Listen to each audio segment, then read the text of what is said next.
Hello everyone, welcome to my channel Brilliant Minds. तो आज के इस वीडियो में हम क्लास 12 चैप्टर नंबर 2 ट्रेडिंग का पार्ट 8 बना रहे हैं। तो जो हमारी प्रीवियस वीडियो थी उसमें हमने अपना पेज नंबर 74 पे अपना सर्किट ब्रेकर का क्लास पढ़ लिया था। तो पहले पेज नंबर 74 खोल लेते हैं, उसके बाद आगे का पढ़ेंगे। तो बस एक मिनट थोड़ा सा टाइम दो। ठीक है, ये रहा 73 और 74। ओके, तो हमने पिछली बार कहाँ तक पढ़ा था, व्हाट आर सर्किट ब्रेकर्स। तो सर्किट ब्रेकर को हमने बस रीड आउट ही किया था, पूरा समझा नहीं था कि index based market wide circuit breaker और ये सारी चीज़ें क्या हैं। तो वो सारी चीज़ें जो समझनी है वो हम आज की वीडियो में पढ़ेंगे। तो हम व्हाट आर सर्किट ब्रेकर से ही स्टार्ट करेंगे। तो स्टार्ट करते हैं। आज का फर्स्ट टॉपिक है हमारा what R circuit breakers. Circuit breakers क्या होते हैं। The exchange has implemented index-based market-wide circuit breaker in compulsory rolling settlement with effect from July to 2001. In addition to the circuit breaker, price band are also applicable on individual securities. ठीक है, देखो अब circuit breakers होते क्या है, मैं आपको एक ओवरऑल व्यू दे देती हूँ और उसके बाद हम समझेंगे कि मार्केट बेस्ड और जो index based market wide circuit breaker है ये क्या है। तो सबसे पहले सर्किट ब्रेकर। सर्किट ब्रेकर आप ऐसे समझ सकते हो जैसे साइंस में हम लोगों ने पढ़ा है, बिल्कुल उसी की तरह है। देखो मैं अपना पेन ले लेती हूँ और इसका थिकनेस थोड़ी बड़ी कर लेते हैं और कलर थोड़ा सा इसका चेंज करके कुछ और कर लेते हैं, इंडिगो ले लेते हैं। ओके, यहाँ देखो जैसे कि अब हमारे पास जैसे हमारा घर होता है, ये पता नहीं किस टाइप की झोपड़ी बना रही हूँ मैं, अच्छे से बनाएंगे, समझ लो इतना गंदा घर, समझ लो ये किसी प्यारे बेचारे का घर है। एक खिड़की भी है, दरवाज़ा भी है।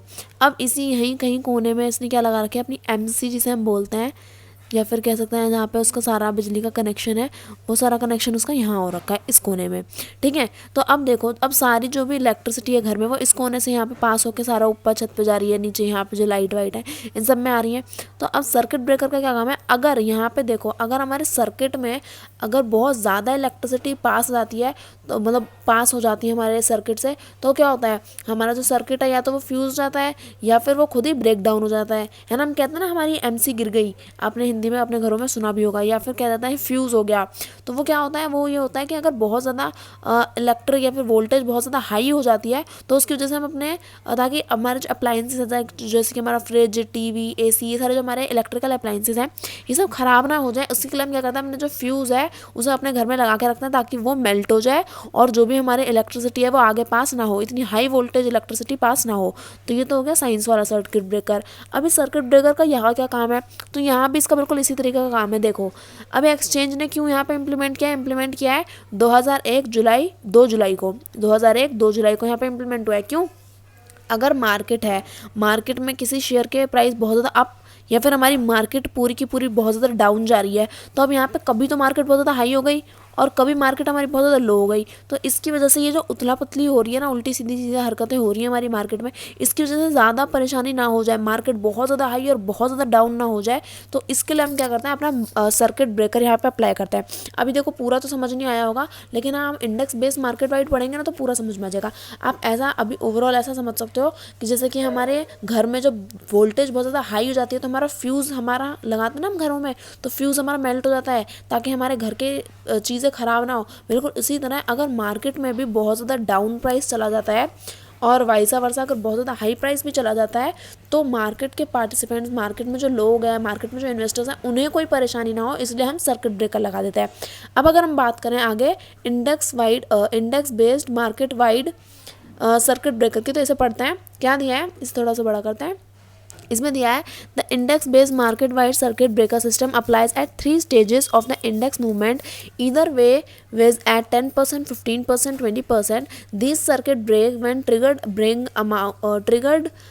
about a coordinate trading halt in all equity and equity derivative market nationwide.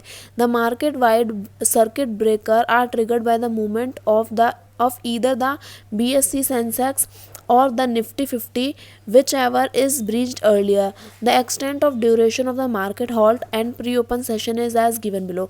तो अब देखो अब समझ लेते हैं कि यहाँ पे क्या बोला है। अब अगर हम बात करें इंडेक्स बेस्ड, इसे रेस करते हैं, इसे लेते हैं index based market wide circuit breaker. तो इसमें क्या होता है, यहाँ पे हमें कुछ 10%, 20% और 15% के बारे में भी बता रखा है। तो ये वाली जो चीज़ें हैं ये हम अभी पढ़ेंगे, पहले समझ लेते हैं कि ये है क्या। तो देखो ठीक है, index based market wide circuit breaker क्या है कि हमारे जो इंडेक्स है, जैसे कि हमारा BSE का सेंसेक्स है और हमारा निफ्टी 50 है, ये सभी क्या है हमारे इंडेक्सेस हैं। तो अगर हमारे इंडेक्स में क्या होता है, बहुत ज़्यादा हाई प्राइस या लो प्राइस चला जाता है, यानी कि जैसे कि आज ये मेरा इंडेक्स है, इसमें बहुत सारी सिक्योरिटीज़ हैं, इतना तो आप अभी तक समझ ही चुके हो कि इंडेक्स में क्या होता है, बहुत सारी सिक्योरिटीज़ हमारे होती हैं। अब देखो, जैसे हमारा स्कूल का इंडेक्स होता है ना, स्कूल नोटबुक में हम बनाते हैं बहुत सारे चैप्टर का एक इंडेक्स, इसी तरह से बहुत सारी सिक्योरिटीज़ का एक इंडेक्स बनता है।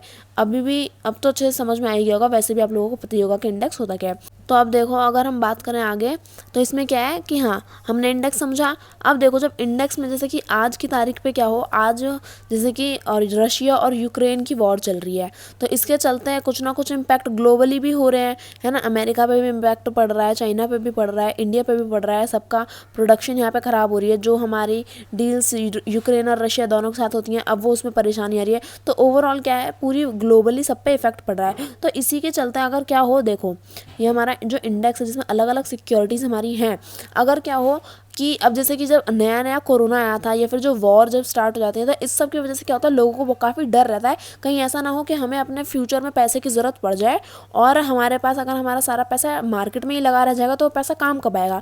तो उस पैसे को काम में लाने के लिए लोग क्या करते हैं, मार्केट से पैसा निकालने लग जाते हैं। तो अभी मार्केट से पैसा जब निकलने लगेगा, तो मार्केट में प्राइस क्या हो जाएगा, काफ़ी ज़्यादा नीचे चला जाएगा। या फिर अगर क्या हो, अगर कोई झूठी अफवाह ऐसी फैल जाए, या फिर जो काम की बात ना हो, लेकिन उसकी वजह से काफ़ी ज़्यादा परेशानी आ जाए। फॉर एग्जांपल, अगर कोई ऐसे झूठ बोल दे कि जो मार्केट में इन्वेस्ट कर रहा है ना, उसका पैसा 2 दिन में डबल होके दे रहा है, तो बहुत ज़्यादा लोग क्या आ जाएंगे, मार्केट में इन्वेस्ट करने आ जाएंगे। जितनों की ज़रूरत भी नहीं है, उससे ज़्यादा लोग आ जाएंगे, है ना। बेकार में लोग किसी भी सिक्योरिटी में पैसा इन्वेस्ट करने लगेंगे, फ्रॉड अगर बढ़ गया तो परेशानी हो जाएगी। तो इन सब परेशानी से हटने के लिए हम क्या लगाते हैं, सर्किट ब्रेकर लगाते हैं। जैसे कि हम अपने घर में फ्यूज़ या फिर MCQ लगाते हैं, वो इसलिए लगाते हैं ताकि वोल्टेज आए बहुत ज़्यादा, तो वो ब्रेक हो जाए, वो मेल्ट हो जाए। इसी तरीके से हम सर्किट ब्रेकर क्यों लगाते हैं, सर्किट ब्रेकर भी हम इसी तरह से लगाते हैं कि अगर बहुत ज़्यादा सिक्योरिटी मार्केट में से पैसा निकलने लगे, या फिर वाइस वर्सा इसका उल्टा होने लगे, तो हम क्या कर सकें, अपना सर्किट ब्रेकर यहाँ पे अप्लाई कर सकें, ताकि लोगों को परेशानी ना हो, है ना। तो अब देखो, सर्किट ब्रेकर में क्या दिया है, मैंने एक एग्जांपल दिया था कि समझो कि जैसे कोई बोले कि अब जैसे कोरोना है, अब अगर वो वापस आ गया, तो लोग अपने पैसा अपने पास रखेंगे ना, ताकि अगर हमें कभी ज़रूरत पड़े इलाज के लिए या फिर किसी और चीज़ के लिए, तो वो अपना पैसा अपने पास रखेंगे। तो वो क्या करेंगे, मार्केट से पैसा बाहर निकालने लगेंगे। तो इसकी वजह से क्या होगा, मार्केट का उस टाइम पर जो काफ़ी ज़्यादा लॉस हो जाएगा, बहुत सारा पैसा उसका निकलने लगेगा।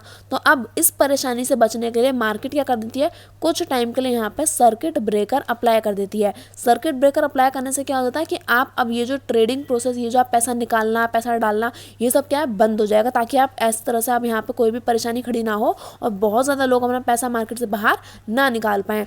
तो ये आए आपको समझ में आएगा कि सर्किट ब्रेकर हम लगाते क्यों हैं। तो index based market wide circuit breaker समझ में आना, इंडेक्स बेस्ड यानी कि इंडेक्स से रिलेटेड, और मार्केट वाइड यानी कि ओवरऑल मार्केट के लिए, हम पूरी मार्केट के लिए ही क्या करता है, सर्किट ब्रेकर अप्लाई कर देते हैं।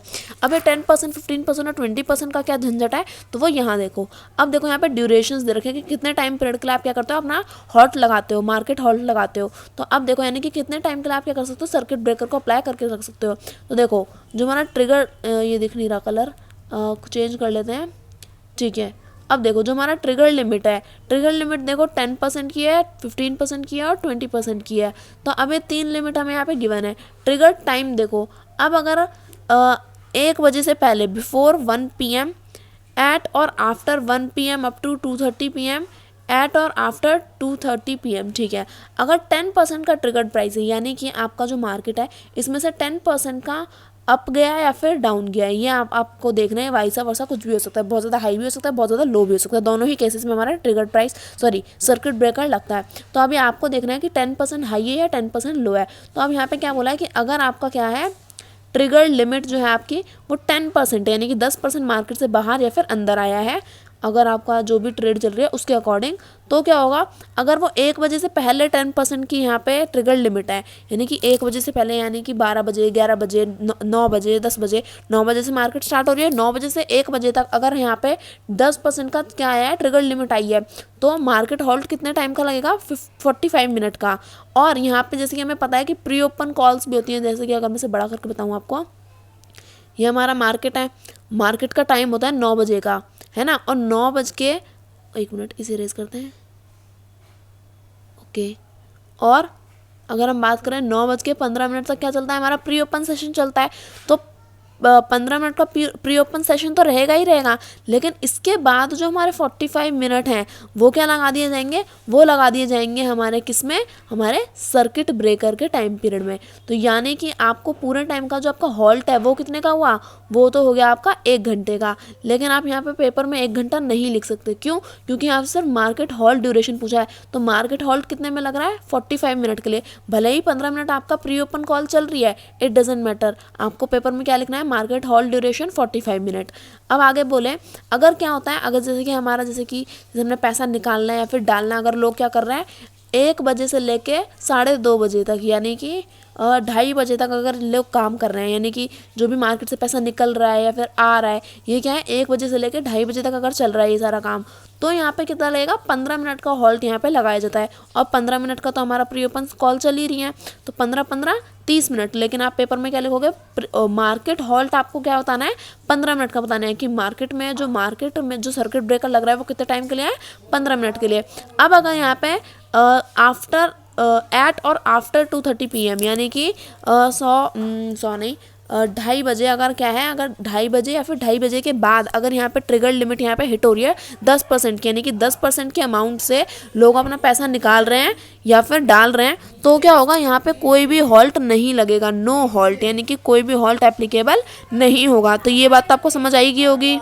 और अब अगर देखें, अगर हमारा मार्केट हॉल्ट कितने का है, सॉरी, अगर हमारा ट्रिगर्ड लिमिट कितने की है, 15% की, यानी कि अगर हमारा मार्केट से जो पैसा है स्टॉक मार्केट से वो 15% के अमाउंट से बाहर जा रहा है या फिर अंदर आ रहा है, तो यहाँ पे हॉल्ट कितने टाइम का लगेगा, तो इसे देख लेते हैं। तो इसे इरेज करते हैं पहले। अगर देखो बिल्कुल पहले की तरह, अगर बिफोर 1 PM यानी कि 1 बजे से पहले अगर क्या होता है 15% का ट्रिगर लिमिट है, तो क्या होगा, यहाँ पे हमारा जो हॉल्ट लगेगा वो लगेगा 1 आवर एंड 45 मिनट का। अब देखो यहाँ पे डिवाइड कर रखा है 15%, 10% और 20%, इसमें कंफ्यूज मत होना। 10% यानी कि अगर हमारा 10% अमाउंट निकल रहा है या आ रहा है, 15% में क्या होगा, 15% आ रहा है या जा रहा है। तो अगर हमारा 1 बजे से पहले का टाइम है, यानी कि 1 बजे से पहले अगर हमारा 15% का ट्रिगर लिमिट है, तो हमारा हॉल्ट कितने टाइम का लगेगा, हमारा हॉल्ट लगेगा 1 घंटे और 45 मिनट का, यानी कि मार्केट हॉल्ट ड्यूरेशन कितना हो गया, 1 घंटे और 45 मिनट, और 15 मिनट का हमारा प्री ओपन सेशन। अब अगर यहाँ पे इसे रेज करते हैं, अगर हमारा क्या होता है eight or after 1 PM before 2 PM, यानी कि 1 बजे से लेके अगर 2 बजे तक के टाइम पीरियड के अंदर 15% का ट्रिगर लिमिट है, तो हमारा हॉल्ट कितने टाइम का लगेगा, हमारा हॉल्ट होगा 45 मिनट का, यानी कि ड्यूरेशन कितनी है, 45 मिनट का हमारा मार्केट में क्या लग जाएगा, सर्किट ब्रेकर लग जाएगा, और 15 मिनट का हमारा वही प्री ओपन कॉल। तो अब देखो यहाँ पे जब आप पेपर में लिखते हो ना, अगर क्वेश्चन आता है कि कितने टाइम का हॉल्ट लगता है, तो आप मार्केट ड्यूरेशन लिखोगे, और अगर वो पूछते हैं कि market duration plus pre open calls, तो आपको यहाँ पे 15 मिनट जोड़नी है। लेकिन वैसे पूछते नहीं है कि प्री ओपन लगा के नहीं पूछते हैं, ज़्यादातर वो मार्केट हॉल्ट ड्यूरेशन ही पूछते हैं। तो अब देखो यहाँ पे, तो 1 बजे से 2 बजे के बीच में कितना है, 45 मिनट का। लेकिन अगर 2 बजे के बाद हमारा क्या है, 15% का ट्रिगर लिमिट लग रही है, तो reminder of the day not applicable, यानी कि अब यहाँ पे कोई भी हॉल्ट नहीं लगता है। अब इसी तरह से अगर 20% का क्या है हमारा ट्रिगर लिमिट लग रही है, तो any time during market hours reminder of the day not applicable. अगर हमारा 20% का ट्रिगर लिमिट है, तो वो क्या हो जाएगा, वो कभी भी लगे, किसी भी टाइम पे लगे, हमारा 1 बजे से पहले लगे, 1 बजे के बाद लगे, 2 बजे तक लगे, 2 बजे के बाद लगे, कितने बजे भी लगे, हमारा 20% का ट्रिगर प्राइस हमारा क्या हो जाएगा, वो रिमाइंडर ऑफ द डे हो जाएगा, और वो एप्लीकेबल, कोई भी सर्किट ब्रेकर यहाँ पे एप्लीकेबल नहीं होगा। अब इसे कर लेते हैं इरेज, ठीक है। अब देखो, these percentages are translated into absolute point of index variation on a daily basis. At the end of each trading day, these absolute points of index variation are revised for the applicability for the next trading day. तो यहाँ क्या बोला है कि अब देखो, ये जितनी भी यहाँ पे जो आई है ना, ये ट्रिगर्ड प्राइस, हमारे ट्रिगर लिमिट जो आई हैं, ये सब क्या करती हैं, ये सब हमें बस एक यहाँ पे एक पॉइंट ऑफ व्यू यहाँ पे अपना दिखा रही हैं, या फिर हमें ऐसा एक एब्सोल्यूट पॉइंट यहाँ पे हमें शो कर रही हैं कि किस तरह से सारी चीज़ें मार्केट में एप्लीकेबल हैं, और कितना सर्किट ब्रेकर यहाँ पे कितने टाइम पीरियड के लिए यहाँ पे लगाया जाता है। अब देखो, अगर हम आगे बात करें तो आगे दिया है हमें प्राइस बैंड। तो हमें प्राइस बैंड क्या होता है, इसे भी पढ़ लेते हैं। So daily price band are applicable on security as below. तो जो हमारे डेली प्राइस बैंड है, जो हमारी सिक्योरिटीज पे लगता है, वो किस तरह से एप्लीकेबल है। देखो, पहला क्या है, daily price band of 5% either way on security as specified by the exchange. ठीक है, पहला क्या है, डेली प्राइस बैंड ऑफ 5%, यानी कि जो आपका डेली प्राइस बैंड है वो कितना है, 5% का है। चाहे आपकी सिक्योरिटी स्पेसिफाइड है बाय एक्सचेंज, यानी कि आपकी सिक्योरिटी क्या होनी चाहिए, स्पेसिफाइड बाय एक्सचेंज होनी चाहिए। तो यहाँ पे हमें क्या दिया है, डेली प्राइस बैंड वाला दिया है, daily price band of 5% on security as specified by the exchange. तो इसमें क्या है कि हमारा जो डेली प्राइस बैंड है वो 5% का हो सकता है। डेली प्राइस बैंड से क्या मतलब है, तो देखो जैसे कि हमारी कोई सिक्योरिटी है, पहले अपना पेन ले लेते हैं। जैसे कि कोई हमारी सिक्योरिटी है, अब उसका एक प्राइस है समझ लो 100 रुपये। अब उसमें अगर मैं क्या करूँ, उसका 5% अगर निकालूँ तो यानी कि 5 रुपये का प्लस या फिर माइनस यहाँ पे हो सकता है, यानी कि 95 to 105। ये 105 लिखा है, सीरीज करते हैं, यहाँ लिखा है 100, यहाँ लिखा है 105। तो यानी कि यहाँ पे अब हमारी रेंज क्या आ गई, 95 रुपये से लेके आप कहाँ तक, 105 के बीच में यहाँ पे ट्रेड कर सकते हो। तो प्राइस बैंड का मतलब क्या है कि 5%, यानी कि कुछ सिक्योरिटीज़ के लिए हमारा डेली प्राइस बैंड क्या है, 5% का होता है, जो कि हमारा एक्सचेंज ने स्पेसिफाई किया होता है। कुछ सिक्योरिटी के लिए हमारा डेली प्राइस बैंड क्या होता है, 10% का होता है। और इसी तरह से कुछ सिक्योरिटी के लिए हमारा जो प्राइस बैंड है वो यहाँ पे 20% का होता है। तो अब अगर देखो इसे इरेज करें और आगे की बात करें तो क्या बोला है इसमें कि हमारा जो डेली प्राइस बैंड है वो है क्या। जैसे कि हमारी कोई सिक्योरिटी है, हमने उसे बेचना चाहा, अब वो उसकी बेस प्राइस तो है 100 रुपये का, लेकिन उसमें प्राइस बैंड चल रहा है 5% का, यानी कि 95 to 105 के बीच में अगर सिक्योरिटी ट्रेड हो रही है तो ठीक है। लेकिन अगर कोई इसे 80 रुपये में या फिर 90 रुपये में या फिर 94 रुपये में ख़रीदना चाहता है तो यहाँ पे वो ट्रेड पॉसिबल नहीं है। या फिर अगर कोई इसे क्या करना चाहता है, 106 में या फिर 105.0002 में ख़रीदना चाहता है, तब भी वो चीज़ यहाँ पे एप्लीकेबल नहीं है। यानी कि आप रेंज के अंदर, प्राइस बैंड की रेंज के अंदर अंदर ही क्या कर सकते हो, यहाँ पे से ट्रेड कर सकते हो। तो यहाँ पे डेली प्राइस बैंड कुछ इस तरीके से डिसाइडेड है कि आपकी जो स्पेसिफाइड सिक्योरिटी है बाय एक्सचेंज, उसका डेली प्राइस बैंड के अकॉर्डिंग ही क्या आता है, आप यहाँ पे से ट्रेड करते हो। अब यहाँ पे डेली प्राइस बैंड जो है क्या वो सारी सिक्योरिटीज़ के लिए एप्लीकेबल है, तो no price band are applicable on scripts on which derivative product are available or scripts, इसे रेज करते हैं, included indices on which derivative product are available in order to prevent members from entering orders at non-genuine prices in such security, the exchange has fixed operating range of 10% for such security। यानी कि जो हमारा daily price band है वो specified जो हमारी securities हैं, जिन exchange ने जिन सिक्योरिटीज़ को स्पेसिफाई कर रखा है उन पर डेली प्राइस बैंड हमारा क्या है, लागू होता है या फिर काम करता है। लेकिन सारी सिक्योरिटीज़ पे, सारे स्क्रिप्ट्स पे, डेरिवेटिव्स पे हमारा जो प्राइस बैंड है वो यहाँ पे एप्लीकेबल नहीं है। ठीक है, अब देखो अगर हम आगे बात करें प्राइस बैंड, आई होप आपको समझ में आएगा कि एक रेंज है जिसमें हम क्या कर सकते हैं, ट्रेडिंग कर सकते हैं। अब देखो क्या दिया है आगे, ठीक है, the price band for the securities in limited physical market are same as those applicable for security in normal market for auction market and price band of 20% are applicable. यानी कि जो हमारे प्राइस बैंड है, अगर हम यहाँ पे बात करें price band for security in limited market, यानी कि जैसे हमारा प्राइस बैंड यहाँ पे 20% वाला था, तो इसी तरीके से जो हमारी लिमिटेड फिजिकल मार्केट है जिसमें कि हमारी नॉर्मल मार्केट, ऑक्शन मार्केट, ये सारी चीज़ें हैं, तो इन सब में भी हमारा जो प्राइस बैंड है वो 20% का ही एप्लीकेबल होता है, जैसा कि वो हमारी इस वाली सिक्योरिटी में था। यहाँ हमारा प्राइस बैंड हर सिक्योरिटी में तो एप्लीकेबल नहीं है, जैसे कि डेरिवेटिव्स में हमारा प्राइस बैंड एप्लीकेबल नहीं होता, लेकिन जो हमारी नॉर्मल मार्केट्स हैं, है ना, जैसे कि हमारी नॉर्मल मार्केट और हमारी ऑक्शन मार्केट, इन सब में जो हमारा प्राइस बैंड है वो कितना एप्लीकेबल होता है, 20% का ही एप्लीकेबल होता है। अब देखो आगे क्या दिया है, what are various order types and condition. तो हमारे जो अलग अलग ऑर्डर टाइप और कंडीशन है, तो वो सारी चीज़ें क्या हैं, देखो पढ़ते हैं इसे। इसमें क्या बोला है, ठीक है, इसमें बोला है the system allow the trading member to enter order with various condition attach to them as per their requirement. These condition are broadly divided into time condition, quantity condition, price condition and other condition.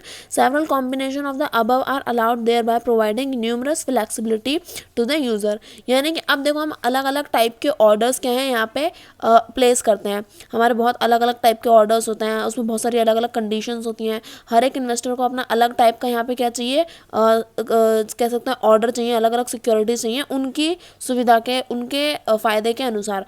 तो यहाँ पे क्या बोला है कि अब हम क्या करते हैं, अलग अलग ऑर्डर्स, अलग अलग वेरियस कंडीशन उसमें अटैच करते हैं कि हमें सिक्योरिटी मिलनी चाहिए अच्छी वाली, उसका प्राइस भी कम होना चाहिए, लेकिन जब हम बेचें तो वो अच्छे प्राइस पे बिके, उस सिक्योरिटी में रिस्क ज़्यादा ना हो लेकिन उसका प्रॉफिट भी काफ़ी अच्छा हो, ज़्यादा टाइम ना लगाए उस सिक्योरिटी को हमें डिलीवर होने में। तो ये अलग अलग कंडीशंस हैं जो इन्वेस्टर अपने लिए चाहते हैं। हैं अपनी सुख सुविधा के लिए। तो यहाँ पे जो हमारा ब्रॉडली डिवाइड है हमारी कंडीशंस वो क्या है, time condition, quantity condition, price condition और एंड अदर कंडीशन। तो ये कुछ हमारी बेसिक और सबसे ज़्यादा इंपॉर्टेंट कंडीशंस हैं जो सारे ही इन्वेस्टर को चाहिए होते हैं, यानी कि टाइम भी उन्हें कम चाहिए, अपना जल्दी डिलीवर हो जाए, क्वांटिटी भी उन्हें अच्छी चाहिए होती है, प्राइस भी उनका ठीक ठीक होना चाहिए, और जो अलग अलग कंडीशंस हैं वो सारी। तो अब हम जो हमें नीचे दिए हैं अलग अलग ऑर्डर टाइप और कंडीशंस, तो उन्हें पढ़ लेते हैं। सबसे पहले क्या दिया है, टाइम कंडीशन। तो टाइम कंडीशन में क्या दे रखा है, देखो एक मिनट इसे हटा लेते हैं। टाइम कंडीशन में हमें दिया है day, all order entered into the system are currently considered as day orders only. और बी हमें दिया है आईओसी, एन इमीडिएट और cancel order allow the user to buy और sell security as soon as the order is release into system, failing with the order in cancellation from the system, partial match is possible for the order and the unmatched portion of the order is cancelled immediately। अब देखो time condition में दो चीज़ें में दी हैं, ए और B part. तो ए में क्या बोला है, ए में हमें बोला है कि डे, यानी कि जो भी सिक्योरिटी हमारी करंटली जो हमने आज क्या करी है ऑर्डर प्लेस किया है, तो वो हमारी currently considered as day order only, यानी कि हम उसे क्या करते हैं सिर्फ एज अ डे ऑर्डर ही समझते हैं। ऐसा नहीं है कि अब वो बिल्कुल पक्का हो गया कि ये ऑर्डर हम लेके ही रहेंगे, क्या पता हम आगे जाके उसे मॉडिफाई कर दें या कैंसिल कर दें। तो जो हमने आज के दिन ट्रेडिंग करी है, जो भी हमने ऑर्डर एंटर किया है अपने सिस्टम के अंदर, तो वो करंटली कैसा माना जाएगा, वो करंटली माना जाएगा सिर्फ डे ऑर्डर ही है, वो आज के दिन का एक सिंपल और ऑर्डिनरी ऑर्डर ही माना जाएगा। कोई इतना ज़्यादा उस पर अंगूठा नहीं लग जाएगा कि हाँ कि ये तो ट्रेड होके ही रहेगा, वो सिर्फ एक नॉर्मल डे ऑर्डर माना जाएगा। अब आईओसी में क्या बोला है कि इमीडिएट और कैंसिल ऑर्डर अलाउ, यानी कि अगर हमने कोई ऑर्डर प्लेस किया तो आप उसे इमीडिएटली क्या कर सकते हो, कैंसिल कर सकते हो, या फिर कुछ टाइम के बाद जब तक वो ट्रेड नहीं हुआ है ना, जब तक वो ट्रेड नहीं हुआ तब तक आप क्या कर सकते हो, उसे कैंसिल कर सकते हो। तो इसे रेज कर लेते हैं पहले। तो देखो आईओसी में क्या है कि एन इमीडिएट और cancel order allows the user, यानी कि हम क्या करते हैं यूज़र को अलाउ करते हैं कि यूज़र क्या कर सके, जो भी उसने सिक्योरिटी को बाय और सेल किया है उस सिक्योरिटी को वो क्या कर सके, जब मन चाहे वो उसे कैंसिल कर सकता है, जब तक वो ट्रेड ना हुआ हो। ऐसा नहीं है कि वो ट्रेड हो गया उसके बाद आप उस ऑर्डर को कैंसिल कर ले तो फिर वो कैंसिल नहीं होगा, है ना। तो अगर लेकिन वो पार्शली क्या हो गया है, ट्रेड हो गया, पार्शली वो मैच हो गया, तब भी क्या है पॉसिबल है कि आप अपने ऑर्डर को कैंसिल कर सको। पूरी तरह से ट्रेड नहीं हुआ, थोड़ा थोड़ा हुआ है, फिर भी आप उसे कैंसिल कर सकते हो। और चाहो अगर आपका बिल्कुल ट्रेड जो है वो अनमैच्ड पोर्शन में है, तो आप चाहो तो पूरा का पूरा ट्रेड को ही क्या कर सकते हो, कैंसिल, पूरा ऑर्डर ही कैंसिल कर सकते हो। तो आईओसी में आपको क्या ऑप्शन मिलता है कि आप किस तरह से अपने जो आपका ट्रेड है, जो आपकी सिक्योरिटी उसे मॉडिफाई करना चाहते हैं, फिर कैंसिल करना चाहते हैं इमीडिएटली या फिर कुछ टाइम के बाद जब तक वो ट्रेड ना हो। तो ये सारी चीज़ें, टाइम कंडीशन कंप्लीट हुआ। अब देखो पढ़ लेते हैं क्वांटिटी कंडीशन, एक मिनट बस, ठीक है। क्वांटिटी कंडीशन में क्या है, क्वांटिटी कंडीशन में हमें दिया है डी क्यू। अब ये डी क्यू क्या होता है, डिस्क्लोज क्वांटिटी होता है। An order with a disclose quantity D Q allow the user to disclose only a portion of the order quantity to the market. For example, if the order quantity is 10,000 and the disclose quantity is 2,000, then only 2,000 is released to the market. After this quantity is fully matched, a subsequent quantity of 2,000 is disclosed. Thus total 5 disclosures with the same order number are shown one after the other in the market। तो देखो D Q क्या होता है, यहाँ पे disclose quantity है, यानी आप कितनी क्वांटिटी को मार्केट में डिस्क्लोज कर सकते हो। तो देखो फॉर एग्जांपल, जैसे कि एक एग्जांपल समझ रहे हैं कि आपके पास में 10 चॉकलेट हैं, तो आप 10 की 10 तो खा नहीं सकते। आपके मम्मी पापा आपको क्या करते हैं, एक टाइम पे सिर्फ 2 या फिर 1 ही देते हैं। तो भले ही आपके पास रखने के लिए, दिखाने के लिए 10 चॉकलेट हैं, लेकिन आप डिस्क्लोज कितनी कर सकते हो, या फिर मैं कहूँ आप खा कितनी सकते हो, आप सिर्फ एक टाइम पे 1 ही खा सकते हो। तो बिल्कुल इसी की तरह यहाँ पे क्या है, डिस्क्लोज क्वांटिटी भी काम करती है। चाहे आपकी क्वांटिटी, ऑर्डर क्वांटिटी 10,000 की है, लेकिन अगर आपकी डिस्क्लोज क्वांटिटी 2,000 की है, तो आप मार्केट में सिर्फ और सिर्फ 2,000 की क्वांटिटी को ही क्या कर सकते हो, रिलीज कर सकते हो ट्रेड कराने के लिए। यानी कि फॉर एग्जांपल आपके पास सिक्योरिटी तो है 10,000 सिक्योरिटी है आपके पास, लेकिन आप ट्रेड कितनी करवा सकते हो, सिर्फ और सिर्फ 2,000। तो मार्केट में आप रिलीज कितनी करोगे, सिर्फ 2,000 सिक्योरिटी को ही रिलीज कर सकते हो और इन्हीं को ट्रेड करा सकते हो। जब ये कंप्लीट हो जाएंगी तो उसके बाद दोबारा आप सिर्फ कितने निकाल सकोगे, 2,000 सिक्योरिटी ही निकाल सकोगे। ये 20,000 हो गया, इसे इरेज कर लेते हैं। अब देखो ये बिल्कुल बैंक जैसा सिस्टम है। जैसे बैंक में होता है ना कि एक दिन में आप 50,000 या फिर 40,000 रुपये निकाल सकते हो, चाहे आपके बैंक में 2 लाख रुपए पड़े हैं, लेकिन अगर आप जो आपकी एक अमाउंट आपको फिक्स करके दे रखी है इतना निकाल सकते हो तो उतना ही रिलीज कर सकते हो। ये बिल्कुल वैसा ही है। डिस्क्लोज क्वांटिटी आया होगा, समझ में आया होगा कि क्वांटिटी कंडीशन क्या होते हैं, एक टाइम पे कितनी क्वांटिटी आप यहाँ पे निकाल सकते हो, वो सारी चीज़ें। अब दिया है प्राइस कंडीशन, तो प्राइस कंडीशन क्या होती है इसे भी पढ़ लेते हैं। पहला दिया है मार्केट, तो मार्केट में प्राइस कंडीशन से रिलेटेड क्या चीज़ें हैं वो सारी हमें पढ़नी है। देखो मार्केट में क्या दिया है, market orders are order for which price is specified as MKT। MKT का मतलब मार्केट है। At the time the order is entered for such orders the system determines the price. यानी कि मार्केट ऑर्डर्स जो भी हमारे होते हैं वो सब क्या होते हैं, हमारे प्राइस स्पेसिफाइड होते हैं। यानी कि जो मार्केट है, मार्केट के अकॉर्डिंग ही हमारे सिक्योरिटीज़ का प्राइस क्या होता है, यहाँ पे स्पेसिफाइड होता है। So market orders are order for which price is specified as market at the time the order is entered. For such orders the system determines the price. यानी कि जिस टाइम पे आपने अपनी सिक्योरिटी को एंटर करवाया है ट्रेड कराने के लिए, आपने जिस ऑर्डर को ट्रेड कराने के लिए एंटर कराया है, तो उसका प्राइस क्या है यहाँ पे सिस्टम ही डिटरमाइन करके देता है। यानी कि सिस्टम ही क्या करता है, स्पेसिफाई करके देता है।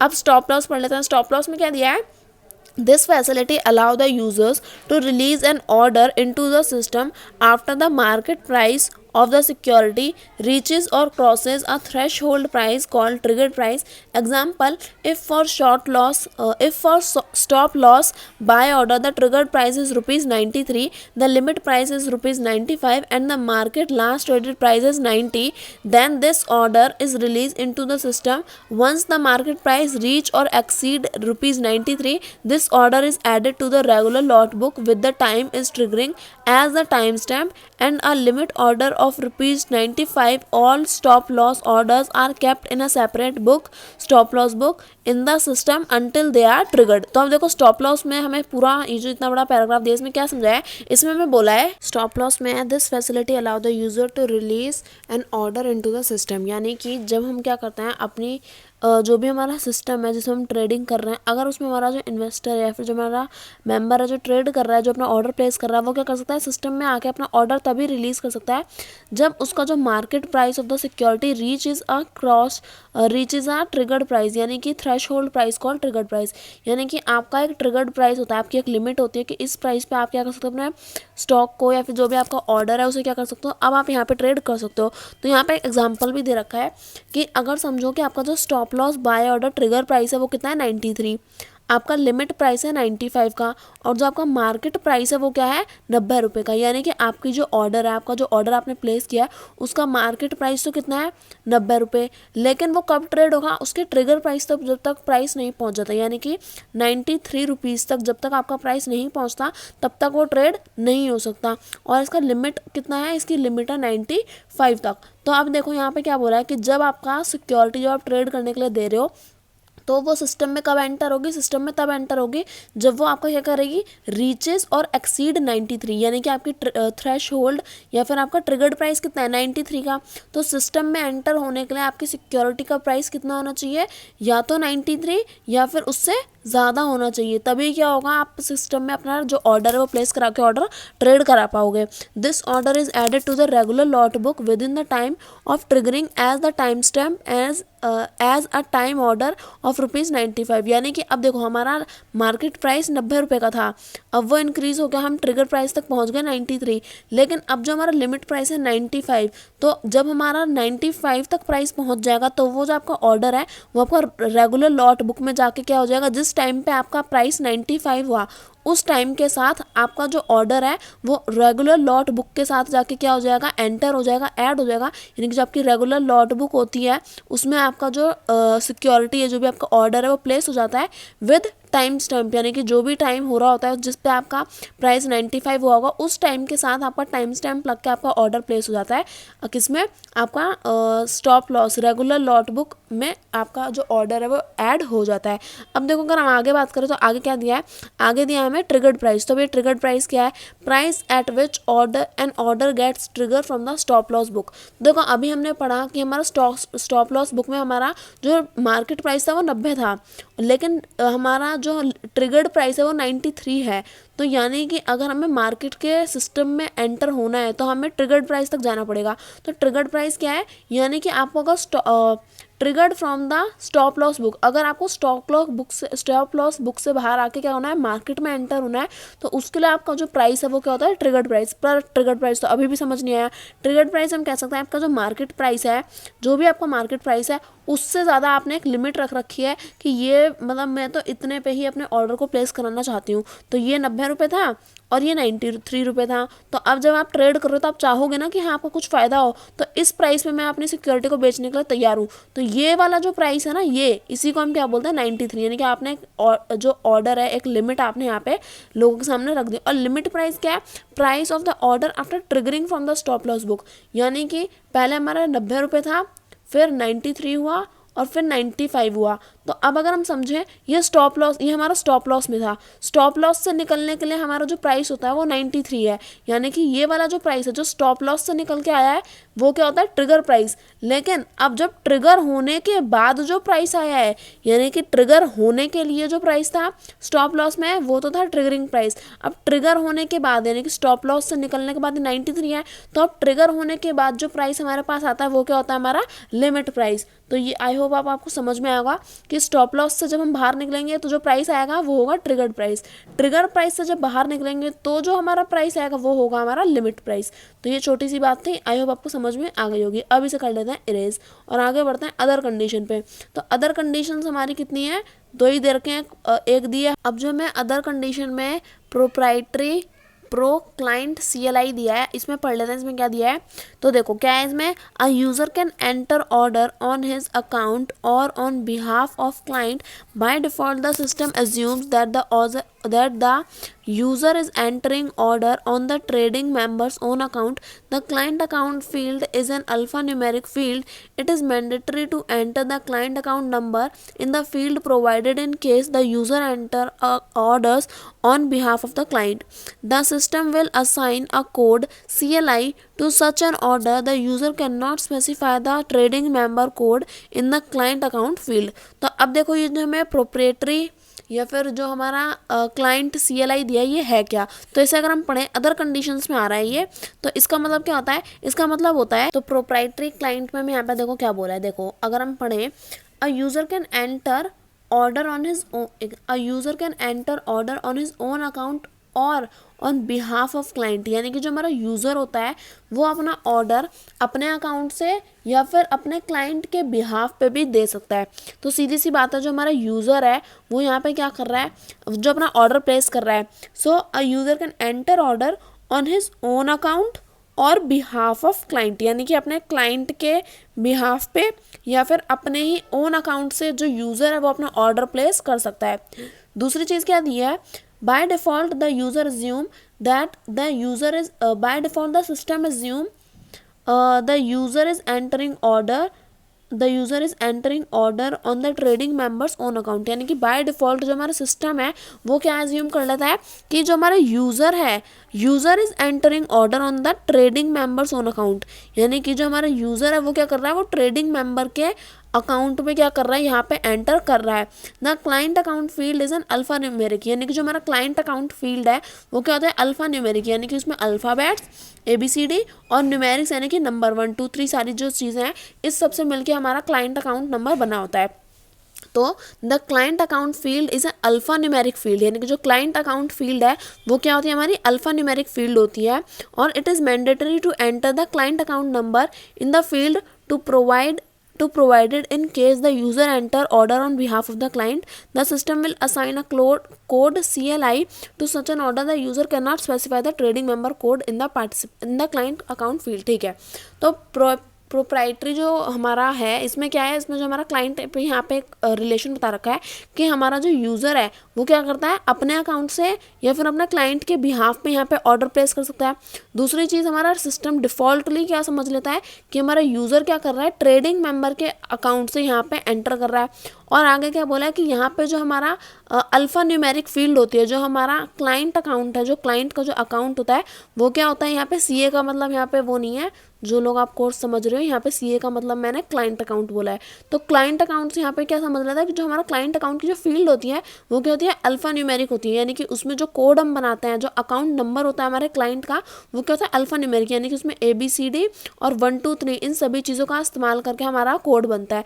तो जब भी हम यहाँ पे ट्रेड कर रहे हैं, ऑर्डर प्लेस कर रहे हैं, तो ये अल्फ़ा न्यूमेरिक फील्ड जो है, यानी कि जो it is mandatory to enter the client account number in the field provided. यानी कि जब हम यहाँ पे उसके अकाउंट से अपनी ट्रेडिंग परफॉर्म कर रहे हैं तो काफ़ी ज़्यादा मैंडेटरी है, यहाँ पे मैंडेटरी ही है कि जो आपको क्या करना पड़ेगा, जो क्लाइंट का अकाउंट नंबर है जो अल्फ़ा न्यूमेरिक है वो आपको क्या करना पड़ेगा, यहाँ पे देना पड़ेगा सिस्टम के अंदर, तभी आप आगे ट्रेड कर पाओगे। आप पार्टिसिपेंट कोड क्या है इसे भी पढ़ लेते हैं। तो पार्टिसिपेंट कोड में हमें दिया है in case of pro order by default. Pro का मतलब यहाँ पे पार्टिसिपेंट कोड से मतलब है इसका। तो देखो, in case of participant in case of pro order by default, the system display the trading member ID of the user in the participant field. In case of CRI order, if participant ID exists in client master maintenance, the same will appear in participant field, else trading member ID will be reflected.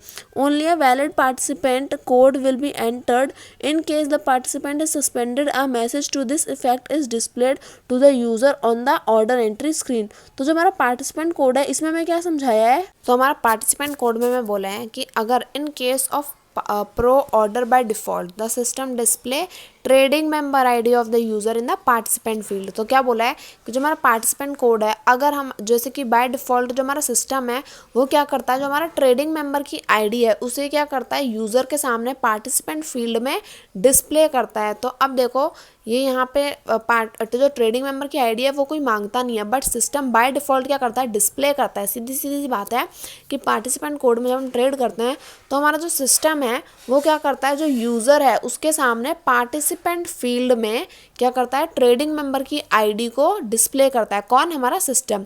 और in case of client account, if participant ID exist in client master maintenance, the same will appear in the participant field. ठीक है, अब जो हमारा client order place कर रहा है, अब जैसे कि यहाँ पे हमारा यूज़र जब डिस्प्ले करता है, यानी कि जब हमारा यूज़र यहाँ पे पार्टिसिपेट करता है पार्टिसिपेंट कोड में, जब वो ट्रेड कर रहा है तो उसे क्या मिलता है, ट्रेडिंग मेंबर की आईडी डिफ़ॉल्टली डिस्प्ले होती है। इसी तरह से जब हमारा क्लाइंट क्या है, ऑर्डर प्लेस करता है और अगर हमारी पार्टिसिपेंट आईडी वहाँ पे एग्जिस्ट करती है तो उसे क्या मिलता है, पार्टिसिपेंट फील्ड में पार्टिसिपेंट की जो आईडी है वो भी डिस्प्ले होती है। Else trading member ID will be reflected. अगर पार्टिसिपेंट आईडी नहीं होगी तो क्या होगा, तो फिर हमारे क्लाइंट को पार्टिसिपेंट फील्ड में क्या होगी, ट्रेडिंग मेंबर की आईडी रिफ्लेक्ट होती है। और जब भी हम क्या करते हैं, यहाँ पे कोई भी कोड डालते हैं, फिर पार्टिसिपेंट कोड डालते हैं, तो जो भी हमारा यूज़र है, जो भी हमारा ट्रेडिंग मेंबर है, जो भी हमारा पार्टिसिपेंट है, उसे क्या करना है, एक वैलिड कोड ही यहाँ पे क्या करना है, एक वैलिड कोड यहाँ पे एंटर करना है। अदरवाइज जो पार्टिसिपेंट है वो क्या हो जाएगा, सस्पेंड हो जाएगा और एक मैसेज उसके सामने आएगा, this affect is displayed to user on the order entry screen. यानी कि जब भी आप पार्टिसिपेंट कोड डालते हो या फिर कोई भी कोड एंटर करते हो तो वो क्या होना चाहिए, हमेशा वैलिड होना चाहिए। अदरवाइज जो पार्टिसिपेंट है वो क्या हो जाएगा, सस्पेंड हो जाएगा। तो इस पूरे में क्या था, इस पूरे में था कि बाय डिफ़ॉल्ट जो हमारा सिस्टम है वो ट्रेडिंग मेंबर आईडी किसको शो करता है, यूज़र को। और अब जो हमारा क्लाइंट है उसे भी क्या होता है, बाय डिफ़ॉल्ट पार्टिसिपेंट आईडी जो है वो डिस्प्ले हो जाती है। और अगर पार्टिसिपेंट आईडी नहीं होती सिस्टम के पास तो वो ट्रेडिंग मेंबर की आईडी को डिस्प्ले कर देता है। लेकिन अगर हमने पार्टिसिपेंट कोड यहाँ पे गलत डाल दिया, वैलिड नहीं एंटर किया, तो जो हमारा पार्टिसिपेंट है वो सस्पेंड भी हो सकता है और मैसेज उसके सामने ये वाला लिखा आ जाएगा कि आपने जो डाला है वो गलत डाला है, इसकी वजह से आप सस्पेंड हो रहे हो। तो ये हमारा कंप्लीट हुआ। अब देखो, हाउ टू मॉडिफाई ऑर्डर्स। अब हम ऑर्डर्स को किस तरह से मॉडिफाई कर सकते हैं और हाउ टू कैंसिल ऑर्डर, और ऑर्डर्स को हम कैंसिल किस तरह से कर सकते हैं। और यही दोनों टॉपिक आज की इस वीडियो में हम कवर करेंगे। उसके बाद नेक्स्ट वीडियो जो होगी उसमें हम पढ़ेंगे what is pre open, how are order matched. यहाँ से हमें अपने नेक्स्ट वीडियो में पढ़ना है। तो हाउ आर ऑर्डर मॉडिफाई से हम पढ़ लेते हैं कि ऑर्डर जो होते हैं वो हमारे किस तरह से मॉडिफाई होते हैं। तो देखो, all orders can be modify in the system till the time they do not get fully traded and only during market hours. Once an order is modified, the branch order value limit to the branch get adjusted automatically following is corporate hierarchy for performing order modification functionality। ठीक है, पहले से पूरा पढ़ लेते हैं फिर मैं हिंदी में पूरा समझा दूंगी। A dealer can modify only the order entered by him. A branch manager can modify his own orders or orders of any dealer under his branch. A corporate manager can modify his own orders or orders of all dealers and branch manager of the trading member firm. The corporate manager, branch manager, however, cannot modify order details such that it exceed the branch order value limit set for the day. Order modification cannot be performed by the trading member who is suspended or deactivated by the exchange for any reason.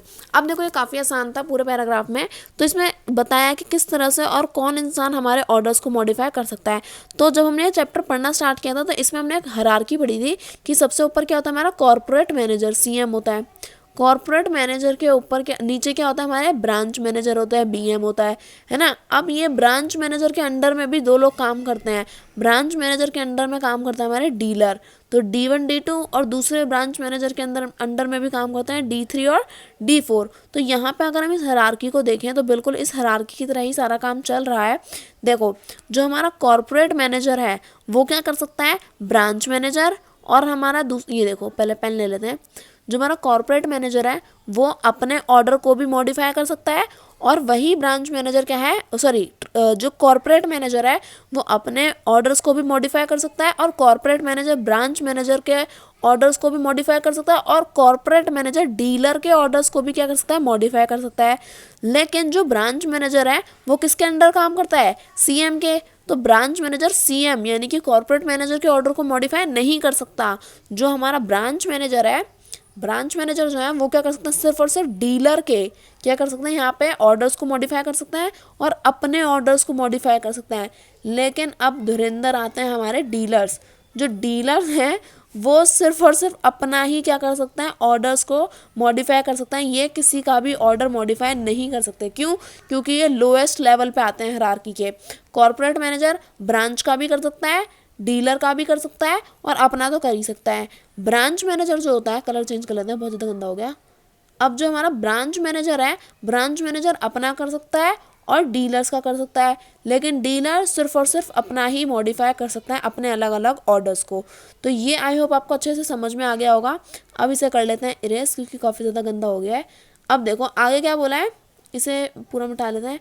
आगे यहाँ पे बोला है कि all models, हाँ ये जो जितने भी ऑर्डर्स हैं ये हम क्या कर सकते हैं, ऐसा नहीं कि जब मन चाहा तभी मुंह उठा के ऑर्डर चेंज कर दिया, ऑर्डर को मॉडिफाई कर दिया, नहीं। जब आप ऑर्डर मॉडिफाई करोगे तो कब करोगे, during market hours. Market hours के अंदर अंदर ही आप क्या कर सकते हो, अपने ऑर्डर्स को मॉडिफाई कर सकते हो। सुबह 9 बजे से लेके रात के 10 बजे तक हमारी मार्केट ओपन रहती है, तो इस टाइम पीरियड के अंदर अंदर आप जब मन चाहो अपने ऑर्डर को मॉडिफाई कर सकते हो, जब तक वो ट्रेड ना हुआ हो। और once an order is modified the branch order value limit to the branch get adjusted. ठीक है, अब जब हमने अपना ऑर्डर को मॉडिफाई कर दिया है, पहले हमारा कुछ और वैल्यूज़ थी ब्रांच ऑर्डर के पास में, अब हमने ऑर्डर मॉडिफाई कर दिया, तो जो भी चेंजेस हैं वो ब्रांच ऑर्डर जो है वो ऑटोमेटिकली क्या कर लेती है, खुद ही एडजस्ट कर लेती है। तो ये आपने पूरा पैराग्राफ भी समझ लिया, और ये वाली जो हायरार्की थी ये भी हमने पूरी समझ ली। अब देखो इसे इरेज करते हैं। ठीक है, लास्ट में क्या दिया है, the corporate manager branch manager however can not modify the order details such that it exceed the branch order value limit set by the day. Order modification can not be perform. ठीक है, जो भी हमारी order modifications हैं, यानी कि जो भी हमने अलग अलग ऑर्डर्स को मॉडिफाई किया है ना, अभी हमारी ऑर्डर मॉडिफिकेशन है, ये क्या है, कोई भी ऐसा ट्रेडिंग मेंबर यहाँ पे इसे चेंज नहीं कर सकता जो क्या हो, सस्पेंडेड हो या फिर एक्सचेंज में काम ना कर रहा हो, डीएक्टिवेटेड हो। यानी कि इसे ब्लैक कर लेते हैं। ठीक है, जो हमारा ऑर्डर मॉडिफिकेशन हो रहा है ये कौन करेगा, एक ऐसा ट्रेडिंग मेंबर जो मार्केट में काम कर रहा है। ऐसा ना हो कि वो सस्पेंड हो गया है या फिर वो डीएक्टिवेटेड है, यानी कि वो काम अभी नहीं कर सकता। तो हमारा ऑर्डर मॉडिफाई वो पर्सन, वो ट्रेडिंग मेंबर नहीं करेगा। ट्रेडिंग मेंबर कौन काम करेगा, जो मार्केट में काम कर रहा हो और सस्पेंडेड ना हो किसी भी वजह से। यानी कि अगर हमें ऑर्डर को मॉडिफाई कराना है तो हमें एक सही ट्रेडिंग मेंबर को भी चूज़ करना पड़ेगा। ऐसा नहीं कि सस्पेंडेड ट्रेडिंग मेंबर से आप अपना काम करा रहे हो, तो फिर काम नहीं हो सकता। अब देखो नेक्स्ट क्या दिया है, लास्ट टॉपिक आज का, हाउ टू कैंसल ऑर्डर। अब ऑर्डर प्लेस कर दिया, ऑर्डर मॉडिफाई करना भी सीख लिया। अब ऑर्डर अगर हमें कैंसिल ही करना है, पूरी तरह से कैंसिल करना है, तो हम किस तरह से कैंसिल कर सकते हैं, तो इसे समझ लेते हैं। तो अब देखो हाउ टू कैंसिल ऑर्डर में क्या दिया है, order cancellation functionality can be performed only for orders which have not been fully or partially traded for the for the untraded part of the partial traded orders only and only during market hours and in pre-open period। तो देखो इतना तो हम सभी को पता है कि ऑर्डर कैंसिलेशन में क्या है कि जो ऑर्डर्स हमारे ट्रेड नहीं हुए हैं पूरी तरह से या फिर जो हमारे पार्शली ट्रेडेड है, यानी कि पार्शली ट्रेडेड से क्या मतलब है कि जैसे मेरे बहुत सारे ऑर्डर्स थे उनमें से मेरे कुछ ऑर्डर्स जो हैं वो ट्रेड हो चुके हैं और जो बाकी के बच गए हैं वो हम वापस से कैंसिल कर सकते हैं। तो यहाँ पे क्या बोला है कि ऑर्डर हम कौन कौन से ऑर्डर को कैंसिल कर सकते हैं, सिर्फ उन्हीं ऑर्डर को कैंसिल कर सकते हैं जो पूरी तरह से या फिर पार्शली ट्रेडेड नहीं हुए हैं। और यहाँ पे क्या बोला है कि आप जो ऑर्डर कैंसिलेशन करोगे वो कौन से टाइम पीरियड में करोगे, मार्केट आवर्स में या फिर प्री ओपन टाइम पीरियड में ही आप क्या कर सकते हो, अपने ऑर्डर को कैंसिल कर सकते हो। ऐसा नहीं होगा कि आप मार्केट बंद हो जाए उसके बाद आप ऑर्डर कैंसिलेशन करोगे, नहीं। आगे क्या बोला है, अब देखो ऑर्डर कैंसिलेशन के भी टाइप है, 3 टाइप है। पहला सिंगल ऑर्डर कैंसिलेशन, दूसरा क्विक ऑर्डर कैंसिलेशन और लास्ट है order cancellation for disabled members. तो फटाफट से पढ़ लेते हैं। सिंगल ऑर्डर कैंसिलेशन में क्या दिया है, single order cancellation can be done during trading hours either by selecting the order from the outstanding screen. अच्छा देखो मैं ऐसे ही बता देती हूँ, मैंने पूरा पढ़ रखा है।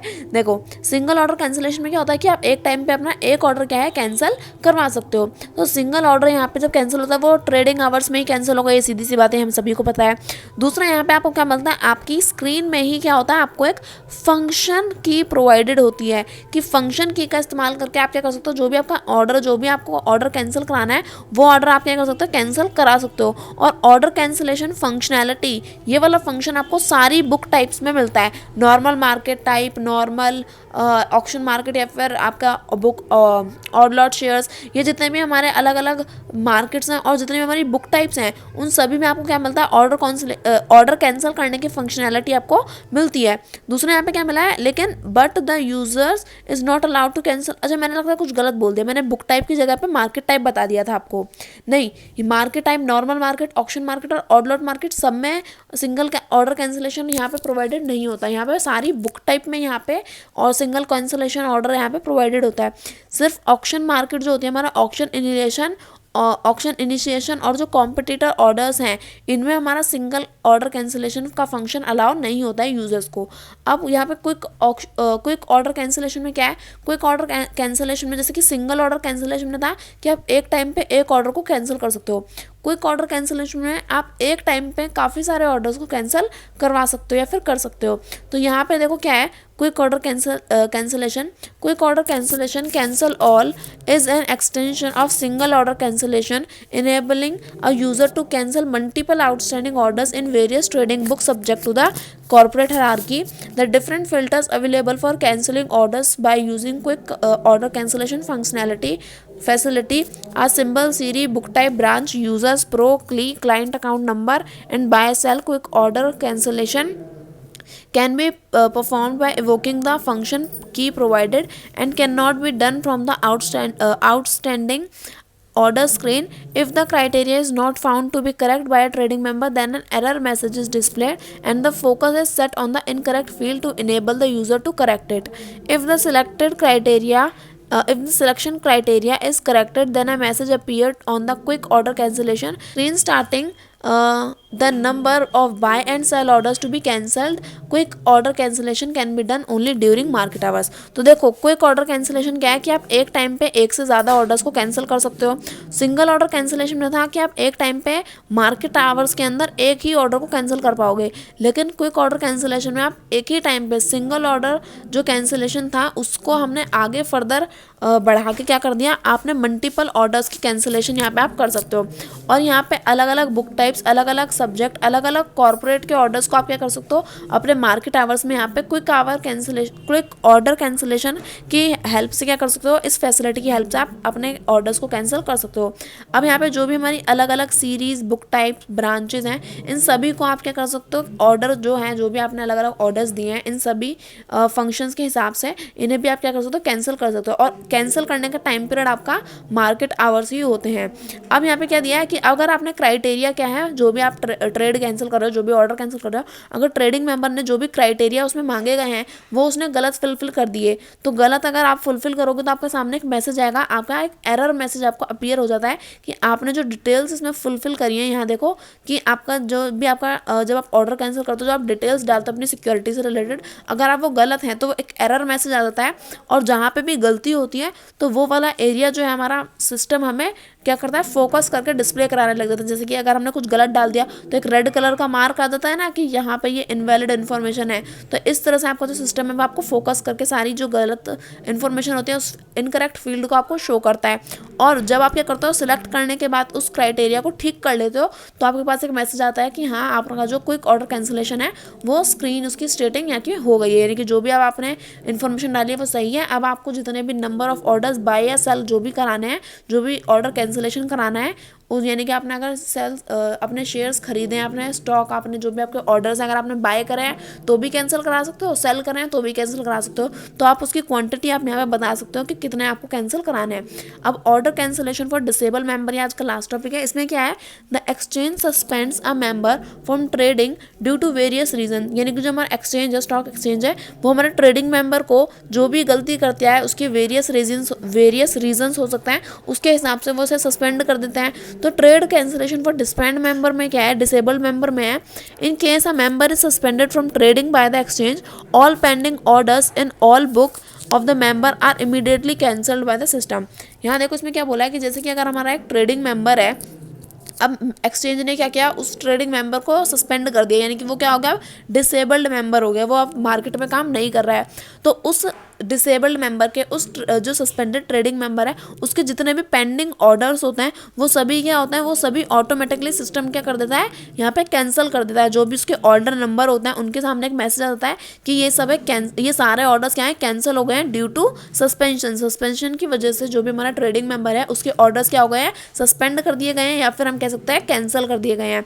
तो ये मैसेज हमें उसकी विंडो स्क्रीन पे, जो भी हमारा ट्रेड वर्क स्टेशन होता है उनकी जो विंडो स्क्रीन है उसके सामने शो होते हैं कि ये जो हमारा सस्पेंडेड ट्रेडिंग मेंबर है उसके जितने भी पेंडिंग ऑर्डर्स थे, ऐसा नहीं कि जो ट्रेड हो चुके हैं ऑर्डर्स उन्हें भी कैंसिल कर देंगे, नहीं, जो भी पेंडिंग ऑर्डर्स थे उन्हें क्या कर दिया हमने, क्या कर दिया, कैंसिल कर दिया। Inquiry screen such as MBP, market watch and trader specify screen such as outstanding order, activity log et cetera get updated accordingly, यानी कि अब उसकी जो सिक्योरिटीज थी, जो भी उसके ऑर्डर थे, पेंडिंग ऑर्डर्स, वो तो कैंसिल हो गए। तो कैंसिल हो गए तो जो भी इंक्वायरी स्क्रीन है, यानी कि जो भी हमारी अलग, जैसे कि अब हमारे पास जो स्क्रीन में जैसे हमारे मार्केट वॉच स्क्रीन थी, अगर हमने उस मेंबर की कोई सिक्योरिटी ले रखी है, अब वो कैंसिल हो गई तो यहाँ से तो वो हटनी चाहिए ना। तो इसीलिए क्या करता है, जो हमारी आउटस्टैंडिंग, जो हमारी इंक्वायरी स्क्रीन है, यानी कि हमारे आउटस्टैंडिंग ऑर्डर, एक्टिविटी लॉग, ये सभी क्या होता है, ऑटोमेटिकली अपडेट हो जाते हैं कि जो जो सिक्योरिटी कैंसिल हुई है उन सभी को वो हटा देते हैं मार्केट से। तो इस तरह से हमारा जो order cancellation for disable member है